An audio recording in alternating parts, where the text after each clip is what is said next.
د کہانی شروعات د یو مزاحیه انسان نه کیږي چې هغه په دفتر کې ملګری له ډب ورکړي او په لاپرواهۍ کې لاړ شي.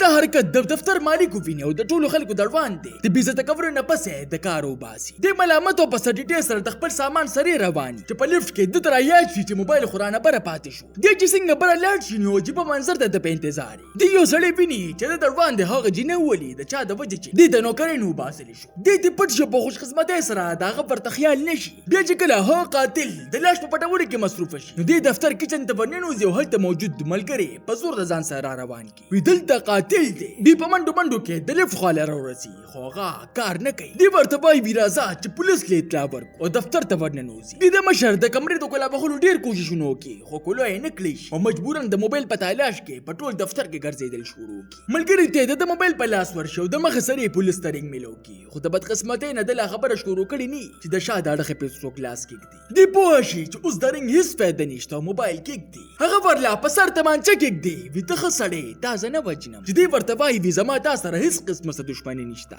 قاتل ورته داسې ظاهر کی چې زه تا وجنم نو خو د کمپیوټر تر پر اغستو سره مړې ورلا پکله کوتړي. بل خو دی د خپل ملګری د حال احوال د اغستو د پاره دفتر ته ورپسې راشي چې دی بل څوک ویني او ډېر د لاس حوصلخانې ته ورننوځي چې هلته کې څوکیدار مړ پروت دی. دی دغه د کتو ته پاره ورنږدې شي چې د سر پړقولو سره د فلش بټن وهلی شي او د زړه په درزېدو شي چې اوس خو به راپسې راځي او وربند کړي. د حوصلخانې د دیوالونو په منځ کې ځان بانډه کړي چې قاتل ته مخ په نه ښکاري چې په دې کې قاتل راننوځي. هغه په مطمئن زړه باندې خپل سترګه ګوري لکه چې څه شوي نه. قاتل ځان سره خبرې کوي وی چابې به چېرته وي چې د ګارډ چابیانو ته پام شي. د دې دا مطلب شو چې دلته به دې خامخا راځي. هغه په یاره کې بغیر د څه شور کولو په ملاسته باندې بل حوصلخانې ته ورننوځي چې هم په دغه وخت کې قاتل راننوځي. حوصلخانې ته پر دننه کېدو سره سنسر د وجې د حوصلخانې اوبه شروع شي. د داسې ولګي چې لاړې خو ولې چې دغه په فلش کې مو به را شروع شوی وي شک یې پیدا نه شو. د تلو په وخت کې مړ ګارډ ته وایي وي په ارام کښېنه راپا نسي.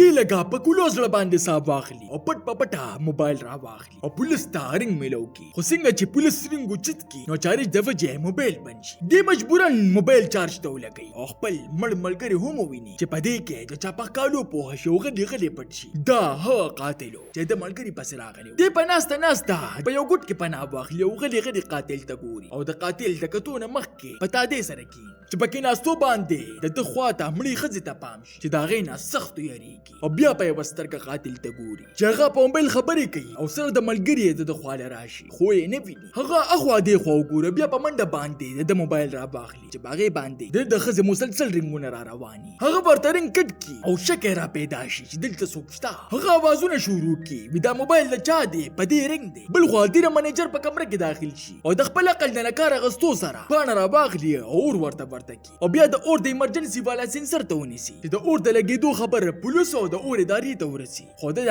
منصوبه کارونه کی او الټا قاتل د لوګي په مدد سره د پته معلومه کی. د څنګه پوه شي چې سنسر کارونه کو د مخامخ بلډینګ والا ته اشاره شروع کی او د دفتر پردو ته اور ورته کی چې غلا دا پیغام ورکړي چې دلته اور لګېدی دی او هغه ادارې والا ته رنګ وکړي. د څنګه بار ته روزي نو قاتل د اور د مړکولو اله په لاس را منډه بخي او دی هم ویني خو ته پسې راتلو په ځای باندې هغه ټول نه مخکې اور مړ کړي او بیا د بلډینګ والا ته اشاره وکړي وی هر سر سم شو رنګ مه کوه ډېره مهرباني. دی په منډه باندې سکیورټي والا کمرې ته ځان ورسوي او په هغې کې د کارت په ورکولو سره ازادېدل شروع شي چې په دې کې ورپسې قاتل راننوځي خو دی دومره په تیزۍ سره پټ شي چې د هغه په لږ غونتې شکم پیدا نه شي او لاړ شي. دی واپس کمپیوټر ته کښېني او د کمپیوټر نه ټول اټومیټک ورونه بند کړي او مین د بجلۍ لین هم واړي چې په ټول بلډینګ کې تکه توره تیاره شي. دی د مشر په دفتر کې داخل شو هغوی ته زر تر زره دې ځای نه د وتو دپاره ووایي وایي دلته قاتل راننوتلی دی ټول وژني که چا سره تمانچه وي نو مال یې راکړې. هغوی د ده په خبره یقین ونه کړي چې دوی د چا د قدمونو په اواز پوهه شي او بیا قاتل په ډز باندې ورکولو کړي چې د کمپنۍ مشر ورته وایي وایي چې څه غواړې او څه اخلي نو واخله. چې ښځه د پرس نه پټه تمانچه روباسي خو قاتل دومره تیز وي چې د هغې د ډز نه مخکې ورلګاته ختمه کړي. قاتل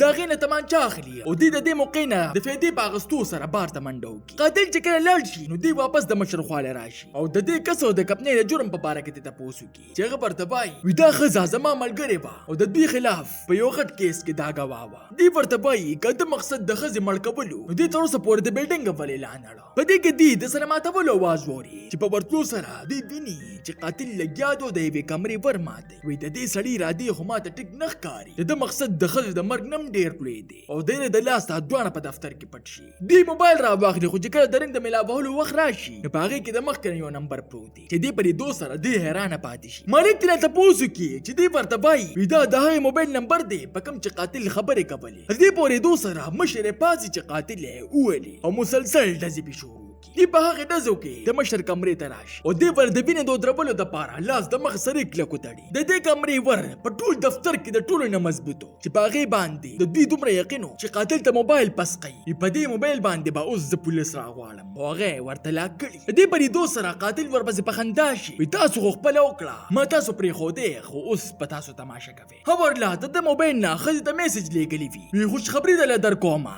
زر تر زره دفتر ته ځان ورسوه زه به نن لیټ درځمه دې ځای نه به دواړه لاړ شو چې هغه ترېنه صرف لس منټه وغواړي. دې ډېرې چغې جوړې کړي خو هغه ورته وایي چې ته صرف اوس ګوره ښځې چې څنګه دفتر ته راورسي نو دې د مغه سرې موبایل مات کړي او بیا په زوره باندې د خواله را روانه کړي. وایي د ورته کولا وهلو کارډ راوړی ګینې دا به مړه کړمه چې هغه ورته په کارډ قینچي کېږدي. وایي که دې ته دې څه هم ووې ما به دا کارډ شلولي. دې په خپل منځ کې یو بل له دمکې ورکوي چې مشر یې په منځ کې راشي موږ هم په عذابه وو ځان هم کارډ دې په کار دې زه یې در کومه. په دې سره قاتل تمانچه اخوا کړي او په لته باندې ځان لرې وغورځوي چې مشر ورله په خپله کارډ ورکړي. خو چې هغه څنګه د تښتېدو والی نو دی ورپسې بله تمانچه روباسي چې مشر ورله لاس ته وکړي. په دې سره دی هغه په سوک باندې راوغورځوي او بیا په راښکلو د ټولو نه حساس ځای ته بوځي چېرته چې هغه څیز پروت و په څه پسې چې دی راغلی او د مشر او د ده د دوانو اصل لوبه دلته شروع شي. په اصل کې دا هم د ده کس او دوی یې د دې دپاره بچ کړی چې دوی په عدالت کې ثبوت ورکړي شي چې زه هم زخمي شوی وم او ما د دوی دپاره څومره قرباني ورکړه. په دې سره به زما کار هم وځي او بچ پم شمه. د دوی دواړو دا منصوبه وه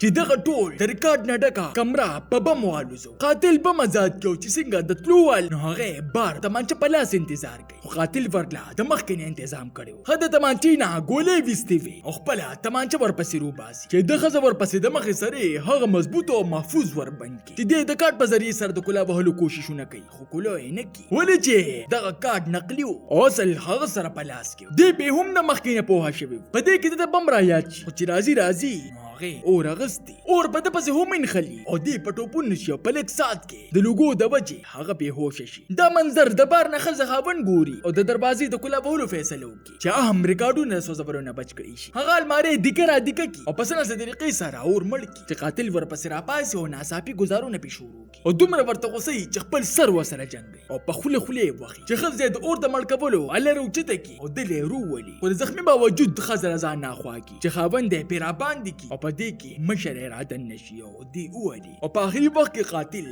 دلته د خپل موبایل پاسورډ او د هغې فایل ځای وروښایي چې څه پسې دی راغلی. دی هغه فایل روباسي او د مشر مخې ته یې کېږدي. وي اخر په دې کې څه دي چې دې دپاره تا ځان هم زخمي کو دومره کسان دې مو وجل چې هغه ورته صرف دومره وایي وي دا به ته په کور کې وګورې تا ته زه څه هم نه ویمه ته پولیس ته لاړ شه او د کمرې نه په ووتو سره دې د ډز اواز واوري چې هغه مشر و چې خودکشي یې وکړه. تاسو ته دا نننۍ کهاني څنګه ولګېده ما ته خپله قیمتي رای په کمنټ کې ضرور راکړئ. ملاویږو به په یو نوي ویډیو سره ما له راکړئ اجازت.